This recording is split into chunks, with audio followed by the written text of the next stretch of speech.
Hello friends, வீட்டிலேயே coffee powder ready பண்ணுறதுக்கு ஒரு மண் சட்டி எடுத்துக்கோங்க. மண் சட்டியில் கொஞ்சமாக சுக்கு போட்டு நல்லா வறுத்து எடுத்துக்கோங்க. வறுத்து எடுத்துட்டு அதை தனியாக எடுத்து வச்சுக்கோங்க. அதே சட்டியில் கொஞ்சமாக மல்லியை போட்டு அதையும் நல்லா வறுத்து எடுத்துக்கோங்க. மசாலாவுக்கு இருக்கிறத விட நல்லா வறுத்து எடுத்துக்கணும். இந்த அளவுக்கு பிளாக்கிஷாக வர அளவுக்கு வறுத்து எடுத்துட்டு ஒரு பேப்பரில் தட்டி வச்சுக்கோங்க. அதுக்கப்புறமா அதே சட்டியில் கொஞ்சமாக அரிசியை போட்டு நல்லா வறுத்து எடுத்துக்கணும். இதில் சாப்பாட்டுக்கு யூஸ் பண்ணுற அரிசியை யூஸ் பண்ணிக்கலாம். கிட்டத்தட்ட பிளாக்கிஷாக வர அளவுக்கு நல்லா வறுத்து எடுத்துட்டு ஆல்ரெடி நம்ம வறுத்து வச்சிருக்கிற மல்லி கூட சேர்த்து தட்டி வச்சுக்கோங்க.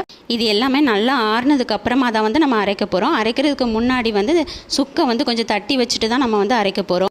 வறுத்து தனியாக எடுத்து வச்சிருக்கிற சுக்கை அம்மிலேயே உரலையே வச்சு நல்லா தட்டி எடுத்துக்கோங்க. சுக்கை நல்லா தட்டி எடுத்ததுக்கு அப்புறமா இது ஆல்ரெடி நம்ம வறுத்து வச்சிருக்கிற மல்லி அரிசி இது கூட சேர்த்து போட்டு மூணையுமே மிக்சி ஜாரில் போட்டு நல்லா அரைச்சி எடுத்துக்க வேண்டியதுதான். அரைச்சி எடுத்துட்டு இதை ஒரு அரிப்பில் போட்டு நல்லா அரைச்சி எடுத்துட்டோம் அப்படின்னு சொன்னால் சூப்பரான காஃபி பவுடர் வீட்டிலே ரெடி ஆயிரும். நிறைய மருத்துவ குணங்கள் உள்ள சுக்கு மல்லி காஃபி தூள் வீட்டிலேயே நம்ம ரெடி பண்ணிடலாம்.